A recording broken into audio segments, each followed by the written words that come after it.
Okay.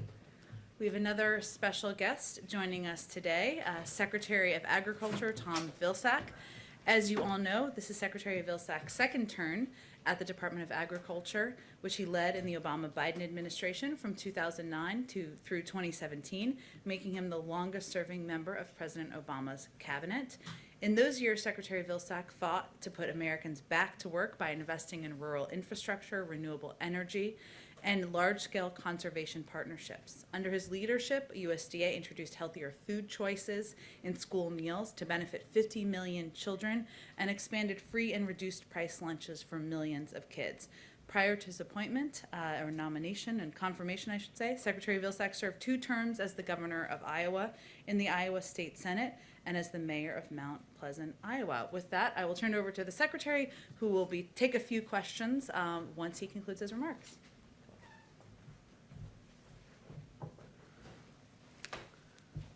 Jen, thanks very much. It's certainly a pleasure to be here today with all of you.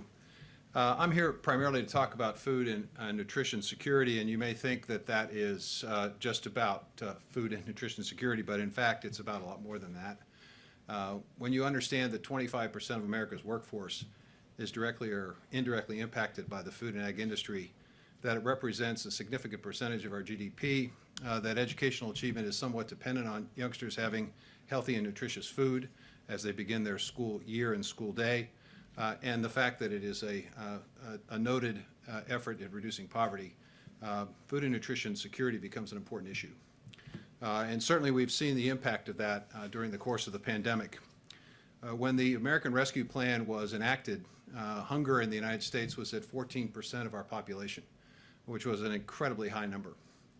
Today, as a result of the investments under the American Rescue Plan, we now know that hunger has dipped to 8% of America's population. That's a remarkable drop in a 6-month period.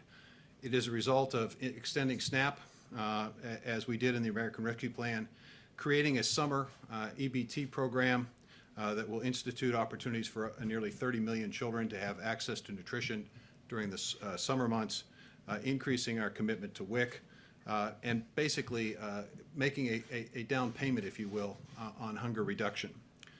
We have the opportunity over the course of the next several months, as Congress considers the American Job Plan and the American Family Plan, to cement those results and to actually build upon them.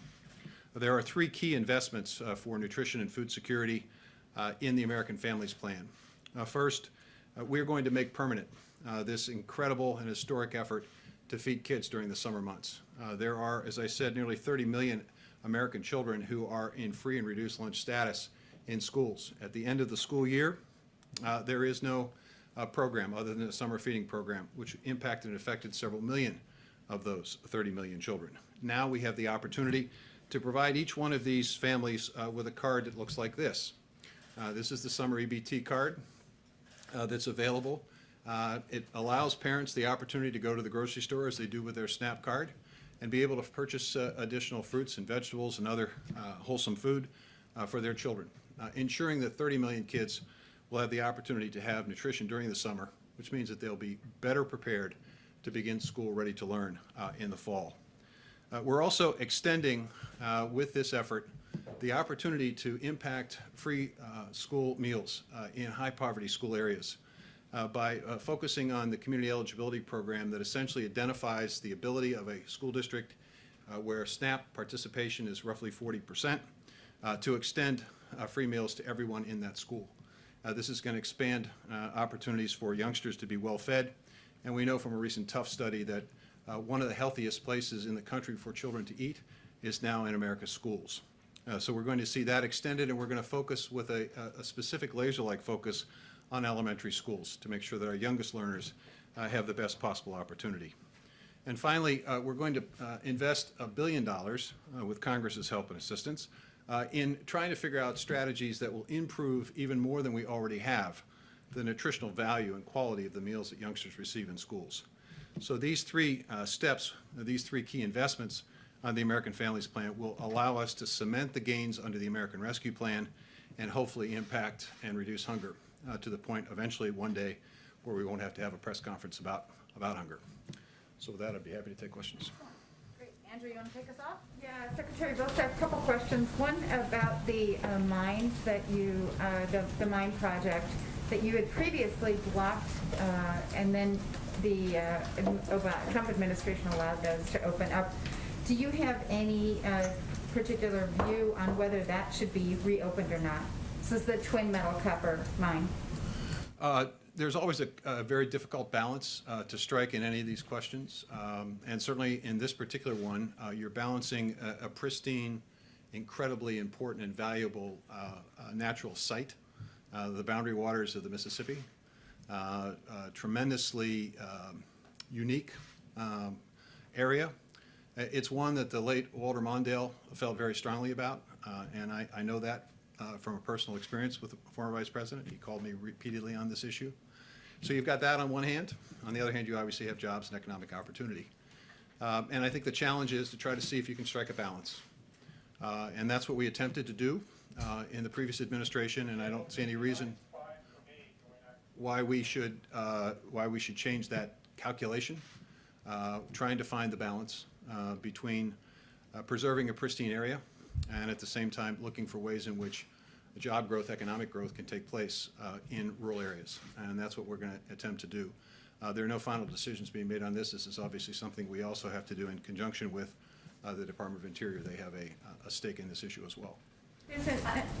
Alex, I just want to get to a bunch of people and he has limited time, so go ahead, Alex. Sure. One way of increasing SNAP benefits is by reforming the Thrifty Food Plan. And I know that that is under review right now. Can you talk a little bit about what that review entails and when we should expect results and how the reforms would be implemented if the program is approved? It's a complicated question and one that hasn't been reviewed in detail for quite some time. And we expect and anticipate during the course of the summer months that we will complete our review and then have an opportunity perhaps to have a conversation about this in the fall. And this will be appropriately timed because, as you know, the American Rescue Plan called for an extension of the increase in SNAP over the course of the summer months until the end of September. So it's timely for us to look at this. I'd simply say that the principles that we're operating under in this area are, number one, the benefit has to be meaningful to American families. With the American Rescue Plan, we saw an additional $100 a month for a family of four being added to the groceries, to their grocery purchases. It also impacts jobs, as I said before. That SNAP benefit increased and supported tens of thousands of jobs in grocery stores and across the food chain. It also has to be conveniently available. It's one of the reasons why, again, the American Rescue Plan has provided opportunities for us to look at online purchasing, make it more convenient. It has to be operated with integrity, obviously. And it has to be, we have to look for ways in which we can incent and encourage those dollars to be used in the best way possible to provide the most nutritious benefit to American families. And that's the goal, and that's what we'll look at when we look at the Thrifty Food Plan. Alex? Secretary, a group of Midwestern farmers last week sued over the COVID loan forgiveness program, arguing that it's unfair to them because they're white.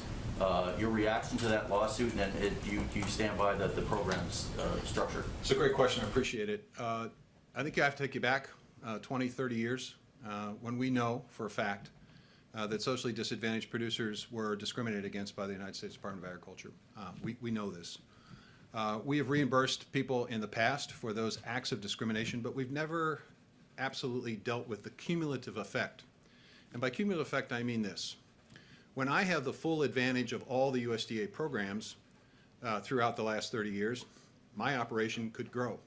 I could invest in more land. I could get the latest and best technology. I could plant my crop at just the right time. I could make more money. If I had limited access or no access to USDA programs, obviously my operation significantly limited.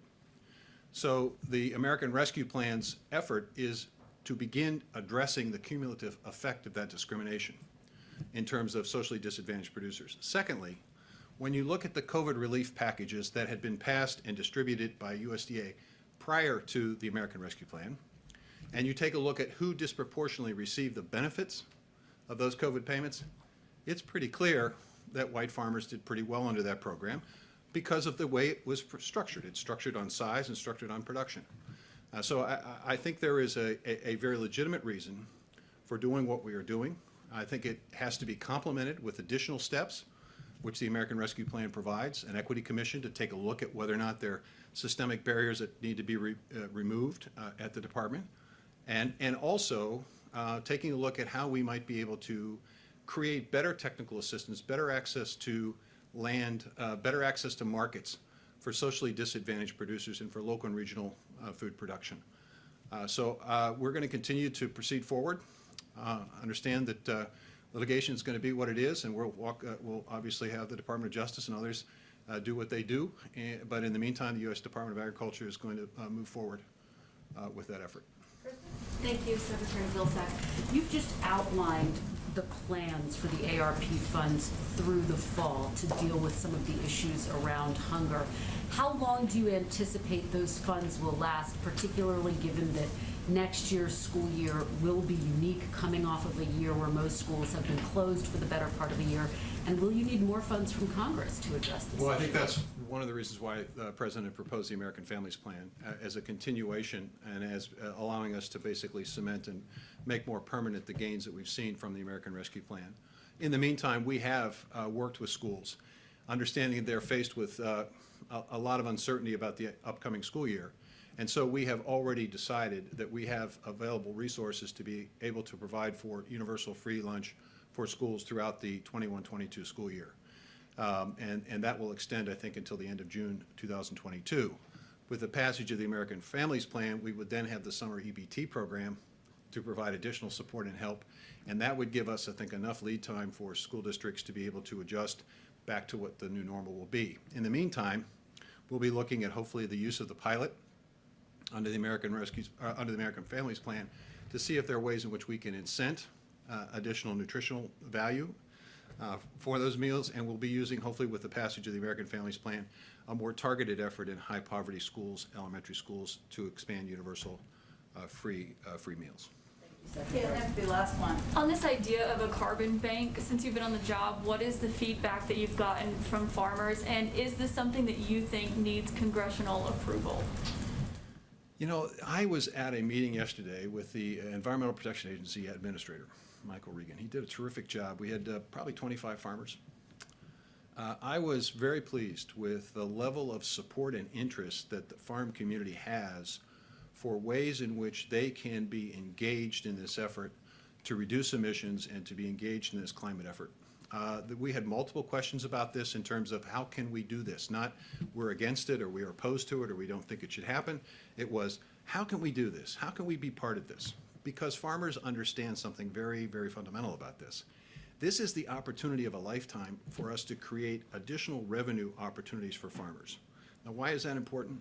Because today, 89.6% of American farms, the majority of income does not come from the farm for those farm families. That means they have to have an off-farm income. So it's the Department of Agriculture's job to find more, better, and new markets. Climate provides that opportunity. Whether it's a fund, or whether it's conservation resources, whether it's investments in technology that will allow them to capture methane and reuse it, or whether it's creating new opportunities for bioprocessing and new jobs in rural places, all of that has to be done.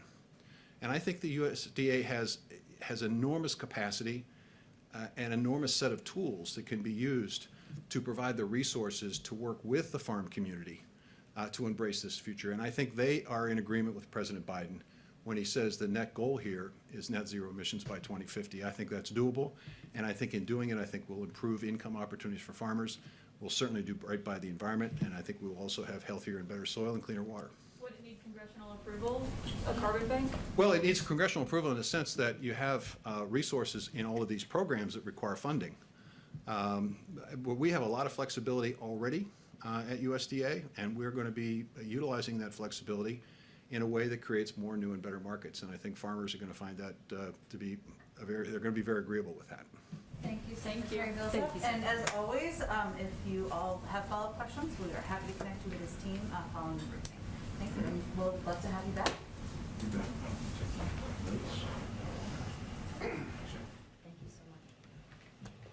I'll just note my first campaign was for the Secretary's gubernatorial race in 2002, so full circle. Couple of items, additional items for all of you at the top. This afternoon, President Biden, as you know, will deliver remarks on the American Rescue Plan's Restaurant Revitalization Fund, the administration's program to provide relief to restaurants, bars, food trucks, and other food and drink establishments. As we all know, restaurants were some of the first and worst hit businesses in the pandemic. The Restaurant Revitalization Fund provides $28.6 billion in direct relief to restaurants and food and beverage establishments, and prioritizes those that are women-owned, veteran-owned, and owned by other socially and economically disadvantaged individuals by only funding applications from these businesses for the first 21 days of the program. Then it expands beyond there. Earlier today, the president also visited one local restaurant that was a beneficiary of relief funding through the Revitalization Fund's pilot program. Taqueria Gemelas, I'm going to butcher that and I apologize. I want to go there and have some tacos, is owned in part by Mexican immigrants, and during the pandemic went from 55 employees to just 7. So clearly in great need. These funds will allow business owners to complete delayed projects, rehire and raise the wages of their staff, pay their rent, and operate with confidence again. Applications for the program opens up on Monday, and in just the first 2 days of the program, 186,200 restaurants, bars, and other eligible businesses in all 50 states, Washington, D.C., and 5 U.S. territories applied for relief. 97,600 applications came from restaurants, bars, and other eligible businesses owned and controlled by women, veterans, socially and economically disadvantaged individuals, or some combination of the three. 61,700 applications came from businesses with under $500,000 in annual pre-pandemic revenue, representing some of the smallest restaurants and bars and businesses in America. We look forward to implementing that program. With that, I think we can go, Alex, to you. Questions? So the CDC's summer camp guidance is very strict, as Dr. Fauci acknowledged today. It requires even adults who have been vaccinated to wear masks outside at all times. It requires children to be socially distanced. Can you explain why that contradicts the administration's guidance that vaccinated adults don't have to wear masks outside? And also, Dr. Fauci suggested that it may change as the science becomes clearer. But is the administration at all concerned that there won't be compliance with something this strict, and there won't be compliance if it continuously changes? Sure. Well, first, I think everyone can expect that the guidance will continue to be updated and will continue to change. And I think as a parent myself of kids going to summer camp, don't tell them I said that, I would welcome that. And there's no question what the CDC is trying to do is provide guidance to the American public, to parents, to families that they can trust, that they know is reliable, based on medical experts, doctors, based on data on how they can feel safe. The guidance that was rolled out last week does not convey that when you're outside in a crowd, you should not wear a mask. If you are outside and you're not in a crowd, and you're vaccinated, you don't need to wear a mask. And obviously, there is nuance in all of these applications, and people are still learning how to apply it. But as kids are dropping off, as parents, I should say, are dropping off their kids at summer camp, as there are tons of kids, tons of parents, counselors, that certainly wouldn't be someone alone. But I think what Dr. Fauci was conveying, Alex, is that the data, they're going to continue to look at the data, and they want to put out updated guidance as they feel comfortable and confident in what they can provide to the American public. Sure. And there's a new evaluation of the American Families Plan out by the Penn-Wharton budget model, and they found actually that the plan would increase the deficit and fail to grow the economy as much as President Biden has claimed. And so is there a risk in the long term that the president might not be able to fully deliver on what he's promised economically? Well, first, let me say we strongly disagree with the analysis, as do other independent experts. According to an analysis out this week from Moody's, GDP in 2030 will be more than $700 billion higher than it would be without the Jobs Plan and the Families Plan. This is in large part because labor force participation will be nearly a full percentage point higher due to the effects the benefits of child care support, and paid family leave. And that same analysis found that the economic benefits would only increase over time due to increased college enrollment and universal pre-K, which will help some of the 2 million women who are no longer in the workforce get back in. The Penn-Wharton model analysis also off in a number of important ways. It gets the cost of the investments wrong by about $700 billion, even though our estimates come from career officials at OMB. Moody's, for example, arrived at deficits even lower than the administration than we had when it came to the effect of the family's plan. And of course, our plan would be implemented over a series of 8 years and 10 years and paid for over 15. So we're going to rely on the majority of economic analysis out there and our own analysis in here, and we are confident we'll be able to reach both our job creation projections and, of course, do it in a way we can pay for it. And one international question.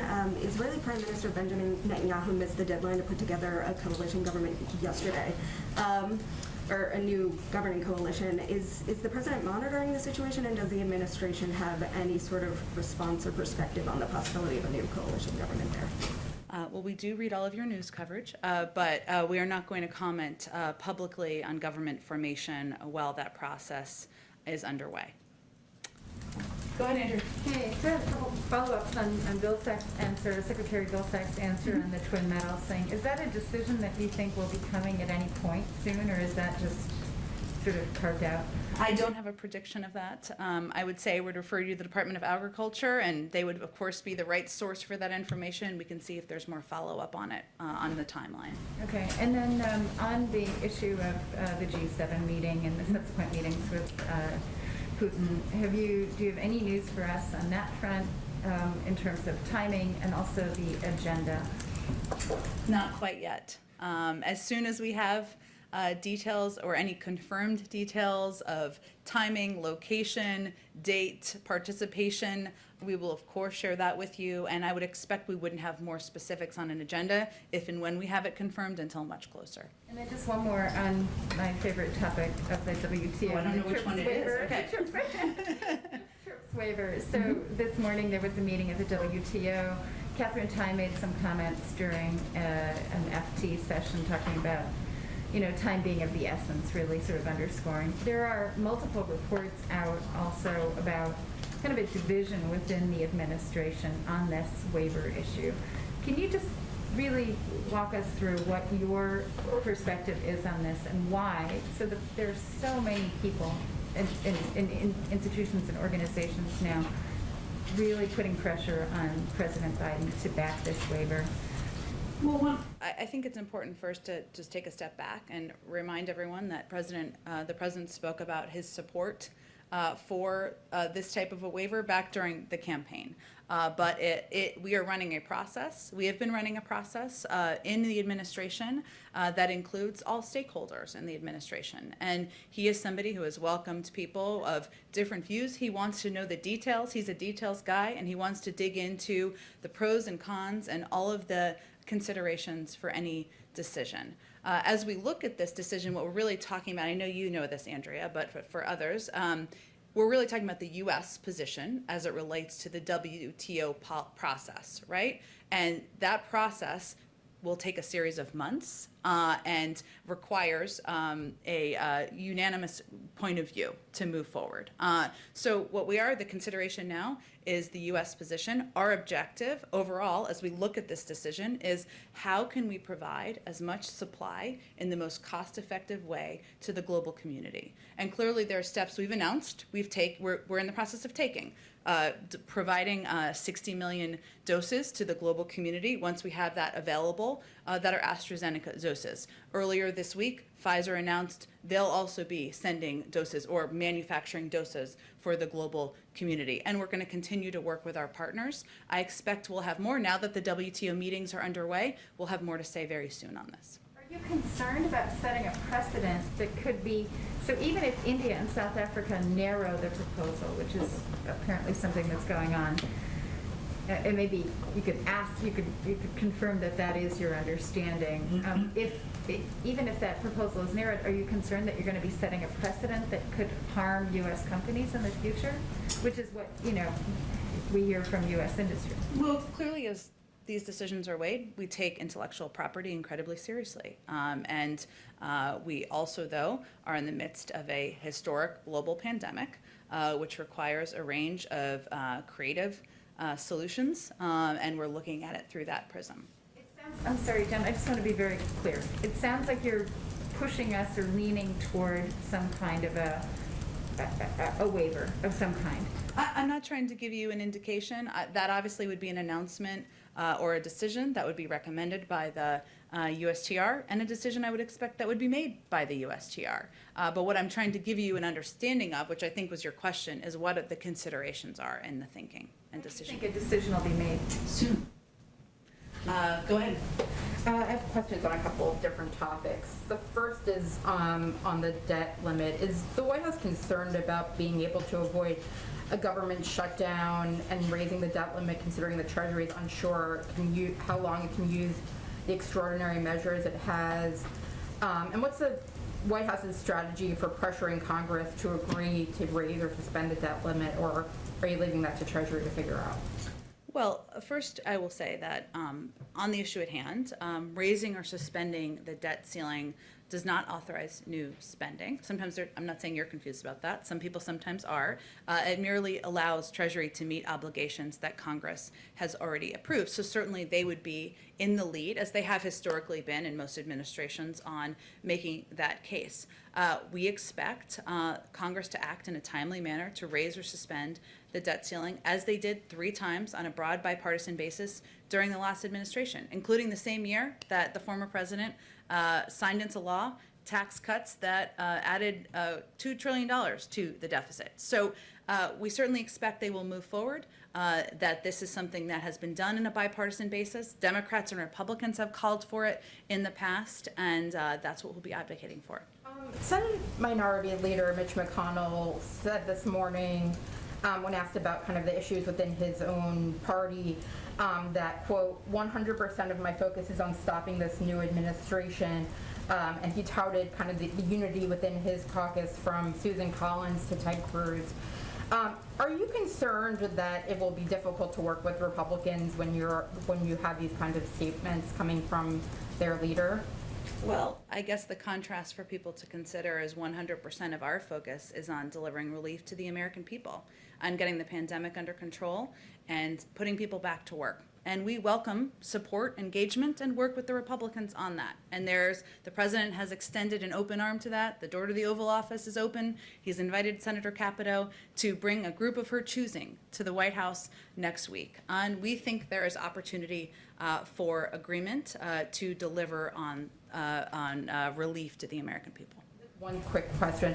A judge this morning struck down the CDC's national moratorium on evictions. Do you have a response to that and the administration's plans to appeal potentially? Yes, I do. We understand, and this just happened as you alluded to this morning. We understand the Department of Justice is reviewing the court's decision and should have more to say later today. We also recognize, of course, the importance of the eviction moratorium for Americans who have fallen behind on rent during the pandemic. A recent study estimates that there were 1.55 million fewer evictions filed during 2020 than would be expected due to the eviction moratorium. So it's clearly had a huge benefit, but we would expect that a response and any, of course, decision about additional action would come from DOJ, and you may hear more from them today. Go ahead, Kristen. Thanks, Jen. Facebook has decided to keep former President Trump off of its platform for now. Senator Ted Cruz tweeted the following: for every liberal celebrating Trump's social media ban, if the big tech oligarchs can muzzle the former president, what's to stop them from silencing you? What do you make of that comment? Does he have a point? Well, let me first say that this is an independent board's decision, and we're not going to have any comment on the future of the former president's social media platform. That's a decision that it sounds like the independent board punted back to Facebook to make in the next 6 months, as I know you all have reported.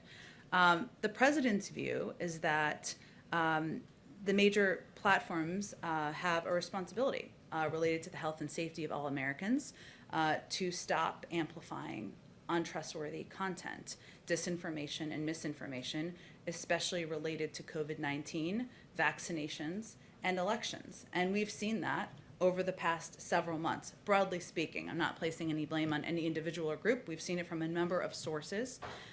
He also supports better privacy protections and a robust antitrust program. So his view is that there's more that needs to be done to ensure that this type of misinformation, disinformation, damaging, sometimes life-threatening information is not going out to the American public. You're saying more that needs to be done. Are there any concerns, though, about First Amendment rights? And where does the White House draw the line on that? Well, look, I think we are, of course, a believer in First Amendment rights. I think what the decisions are that the social media platforms need to make is how they address the disinformation, misinformation, especially related to life-threatening issues like COVID-19 and vaccinations that continue to proliferate on their platforms. I want to ask you also, Jen, about police reform. President Biden said he wanted it done by the first anniversary of George Floyd's death, May 25th. Is he confident that Congress can meet that benchmark? Where do those negotiations stand? Well, the negotiations are between members of Congress. So, and he, of course, is confident in those discussions and the work that is happening under the leadership of everyone from Congresswoman Karen Bass to Senator Cory Booker, obviously Senator Tim Scott, who he called out in his speech just last week. And we are in close touch with, of course, negotiators and kept abreast of their progress, but we will wait to see what comes out of those discussions. If you do the math, though, this puts police reform in some regard ahead of the negotiations, one would think, for the American Families Plan, the infrastructure plan, which he set an end of the summer deadline for. Is this now the president's top priority? Does he want Congress to tackle this first? Well, I would say that the president believes Congress can and should move forward with multiple policies at the same time. And certainly that is what is happening on Capitol Hill. Those members who are playing central roles in these negotiations, and obviously they can speak to the frequency of the discussions and the status of them, and we defer to them. They will be important participants, of course, in any outcome of negotiations around the American Jobs Plan, but those negotiations can happen simultaneously. Just finally, Jen, how does he see his role? I mean, he's the one making this call to get this done. Has he reached out to Tim Scott, the person who's leading the charge on the GOP side? I don't have any calls or engagements to read out to you, but I can say that, as you know, a number of representatives of the families were here just last week meeting with some senior members of the White House leadership.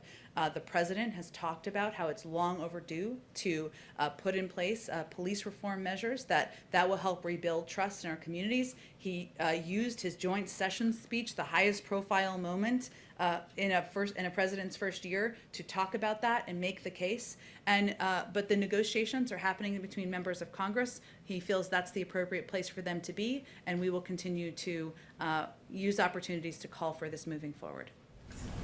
Go ahead, Kristen. Kristen, I got confused. Caitlin, there's a lot of K's. It's a Wednesday. Go ahead, Caitlin. Right. Kristen and I also have been dressing a lot lately, so it's fine. Kristen has a very good mask on today. This Kristen, both of your masks. Go ahead, okay. My question is on these restaurant funds. Yes. When will they start being awarded, and does the president envision having to ask Congress for more money for this? Well, on the second piece, the first awards as part of the pilot program will be funded Friday. So we're For this program, not the pilot, the actual part of it, not the pilot. those who applied this week can expect up to 14 days on average from submission to funding. So it'll be a very rapid turnaround. Okay, and does he envision asking Congress for more money for this? When Congress comes back, we are happy to discuss the best ways to further support small businesses, including restaurants hurt by the crisis. So he's certainly open to that.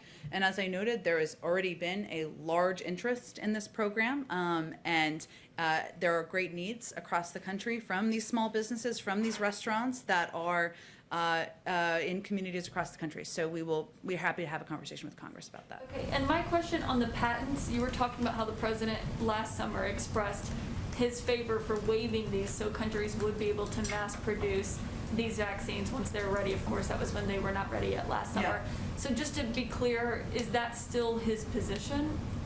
That has been his position. He also believes that there needs to be an internal policy process. That's what's been ongoing. the recommendation, the appropriate process, the recommendation to come from the USTR. And then any announcement about a decision would come from USTR. And that's how government should function and should work. And as and I noted in response to Andrew's question, there are of course considerations, but we're also in the midst of a global pandemic, and our objective is to getting as much supply out into the global community as quickly as possible in the most cost-effective manner as we can. But what did he communicate to Catherine Tai, his trade representative, before these meetings with the WTO on this are underway? Well, there have been discussions happening here through a policy process. I don't think his comments he made last summer are a secret. They're certainly not. But again, he's a believer that you need to have all parties at the table, everyone providing information, hearing details, pros and cons of every decision. And that's exactly what he asked for from his policy teams. So given what he's heard from the policy teams, from the health experts, people like Dr. Fauci have weighed in publicly about whether this would be helpful in making vaccines right now, or if that would be further down the road. But is his position still what he said last summer, which is absolutely positively he will ensure there are no patents standing in the way of other countries and companies mass producing these life-saving vaccines? That has been his position, but he is the President of the United States who believes in the advice, the counsel, the considerations of his policy teams, and that has been the process that's been ongoing over the last several weeks, and I expect we'll have more to say quite soon. It's also important to note, just in response to one of the things you said, that this is about the U.S. position. There would be an entire process at the WTO that would likely be months in the making. And that's just how the process works. So there's also a consideration leading up to that. Okay, thank you. Okay, go ahead. Thank you, Jen. Yesterday you said that the CDC engaged with around 50 stakeholders when coming up with these guidelines for reopening schools. So in addition to the Teachers Union, the American Federation of Teachers, who are these other roughly 50 stakeholders? Well, let me give you, I'm not going to read all 50, and I'm happy to send them to you after. But just as an example, while I find this lengthy list, they include the YMCA, they include the Council of Chief State School Officers, the National Association of School Nurses, the National Governors Association, Big Cities Health Coalition, Autism Speaks, Council of Great City Schools. So there's a range of organizations, and as we were talking about yesterday, the objective is to have a better understanding of implementation, how it would work, and ensure that these guidelines can be implemented and they would not provide harm to the communities that they would be impacting. But can you just explain maybe just a little bit more, why the CDC needs all of this input from so many outside entities? Why can't it just come up with these science-based guidelines on its own? Well, they do so to ensure that the recommendations are feasible to implement and that they adequately address the safety and well-being of individuals the guidance is aimed to protect. And that type of consultation is pretty standard as a part of their consideration processes. One other topic. Sure. Right now there is a huge Chinese rocket in outer space that's going to be crashing down to Earth likely on Saturday, and nobody knows exactly where. It'll likely be in an ocean, but it could, or pieces of it could, come down over a populated area, and this isn't the first time that China has knowingly allowed something like this to happen. So does the White House condemn this kind of repeated reckless behavior from China's space program? Well, let me first say that U.S. Space Command is aware of and tracking the location of the Chinese Long March 5B in space. And obviously the Space Command would have more specifics on that tracking and additional details. The United States is committed to addressing the risks of growing congestion due to space debris and growing activity in space. And we want to work with the international community to promote leadership in responsible space behaviors. It's in the shared interests of all nations to act responsibly in space to ensure the safety, stability, security, and long-term sustainability of outer space activities. So cooperation is a hallmark of our approach. We're going to work with our international partners on that, and certainly addressing this is something we'll do through those channels. And just a quick follow-up, if this rocket does cause some serious damages here on Earth, would the White House enforce China paying some sort of compensation as required by the UN Space Liability Convention? Well, again, I think we'd of course refer to the advice and guidance from U.S. Space Command and Department of Defense and others, but we're not at this point We are certainly tracking its location through U.S. Space Command, and hopefully that's not the outcome that we are working through. Okay, go ahead, Eli.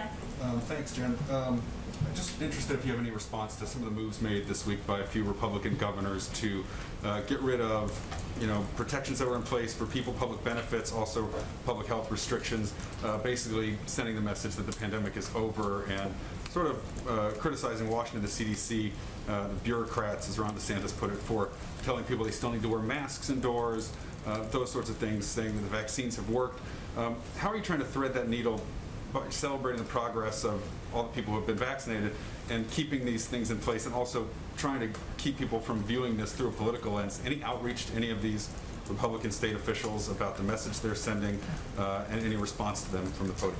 Sure. Well, first, we not only do a governor's call every single week with governors from across the country, from red states and blue states, to talk about implementation, any changes we're making to allocations, as we talked about just yesterday.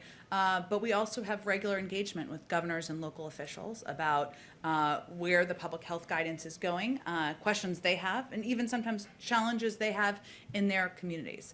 Our position from the federal government continues to be that the public health guidelines are in place to keep people safe, not just governors and leaders of states, of course, but people in communities, families, kids, people who are in vulnerable populations, and that we'll continue to communicate that from the federal level, even as governors are pulling back their implementation in some places where it might be premature. The president yesterday was talking about transitioning from the mass vaccination centers largely in urban and suburban areas and trying to really be more deliberate, proactive about getting the vaccine to people in outlying areas, rural areas.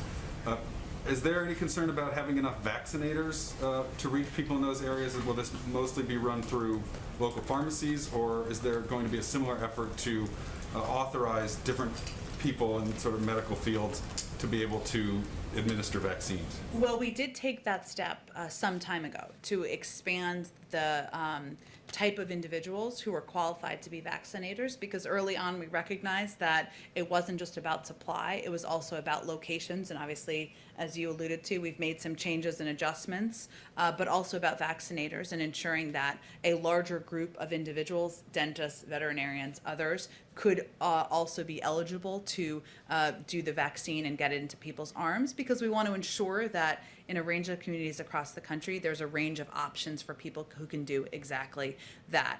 So that's not a concern that we are tracking at this point in time, a lack of, because we did a lot of work preparing for those needs. And I would say that, there were some mass vaccination sites we opened even last week, but what we announced yesterday is a kind of a phased approach based on the phase we're in at this point in time, which is that we are recognizing the daily numbers will go down a bit because we're at such a high percentage rate relative to where people thought we were at this point in the pandemic. And we know it will be harder and harder to reach people and meet people where they are, hence the increase, as you suggested, in walk-in hours, or the announcement of walk-in hours on mobile units, on partnerships with primary care physicians and doctors to make it even easier and more accessible for people to get the vaccine. Just one more on tomorrow on the trip to Louisiana. So far, the president has mostly traveled to states that are, competitive swing states. Louisiana is obviously a red state, but has been impacted by COVID. Except for Texas and Ohio. Well, okay. But, there's been a lot of travel to some of these states. Can you just talk a little bit about the takeaway that people should have when they see the president showing up, in deep red Louisiana tomorrow, and the issues that he wants to draw attention to? Sure. Well, first, the president, when he was elected, knew from day one he was going to govern for all Americans, and that was going to be his objective. And so even if it's for people who didn't vote for him, for states who didn't vote for him, his focus is on delivering for them. So tomorrow he'll make 2 stops in Louisiana.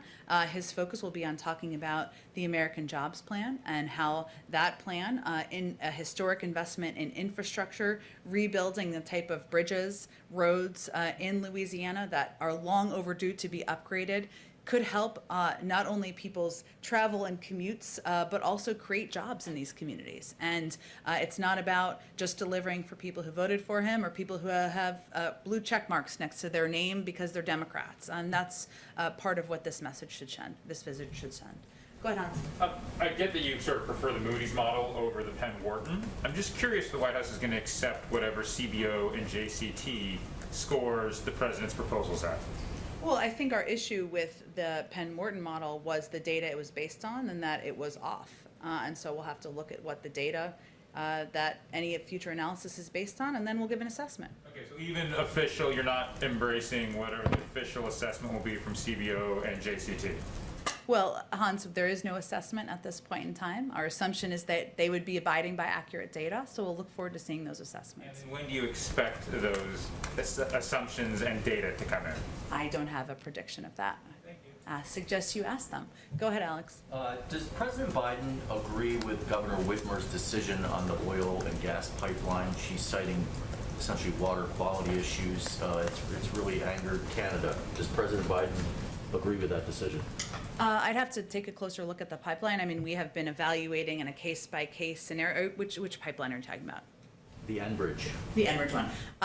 We look at each pipeline through the prism of the impact on the environment and also the impact on the economy, and we make assessments. So I'd have to talk to our team if that assessment's been concluded or not. Okay, and the president's going to be talking about implementation later. What sort of oversight plans are being talked about as far as the spending and making sure it's... For the restaurant program or just the programs in general? In general. Inspector generals, I mean, can you give us an idea of what sort of oversight is being talked about? Well, first, the president came into this job having served as the person overseeing the implementation of the American Rescue and Recovery, the ARRA, back in the early days of the Obama-Biden administration. He takes waste, fraud, and abuse incredibly seriously, and we have put in place changes and reforms to programs at SBA and other programs that have been implemented where we've seen incidents of that in the past. It's also why he has somebody, Gene Sperling, overseeing the American Rescue Plan implementation to ensure there is coordination across government, that we are tracking where we see issues, and certainly he's somebody who welcomes oversight and wants to do everything we can to reduce any waste, fraud, and abuse in these programs. And just finally, I wonder if the president or anyone else in the administration spoke with the Treasury Secretary yesterday, given some of her remarks that she then sought to clarify. Well, the Secretary herself addressed her remarks later in the afternoon, so I'm not aware of any calls yesterday. She will be here in the briefing room, and they'll have their regular economic briefing on Friday. Go ahead in the back. So I want to talk about climate for a second. The president had said in his executive order in January that he would call for a green procurement plan for the federal government, and part of that was about buying electric cars. The deadline for that plan was April 27th. Do you know what the status of it is and why the delay? I don't have an update on the status. It is something, as you noted, he talked about early administration. He's absolutely committed to, but I'm happy to check with our team and see where our report on that lives. And I also want to ask, does the Biden administration have a timeline at this point for issuing pardons and commutations? I don't have any previewing of that to provide, and probably won't from here. Go ahead in the back. Yes, is the Los Angeles Mayor Eric Garcetti under active consideration to be the ambassador to India or any other country? I don't have any personnel announcements or assessments to make here from the podium, but hopefully we'll have some more formal announcements on ambassadors soon. And the Tokyo Olympics are 12 weeks out. At what point does the president need to make a decision about his attendance? His attendance? And what factors are delaying the announcement?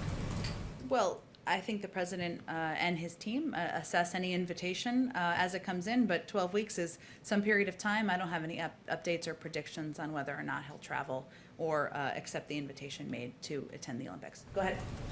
Thanks, Jen.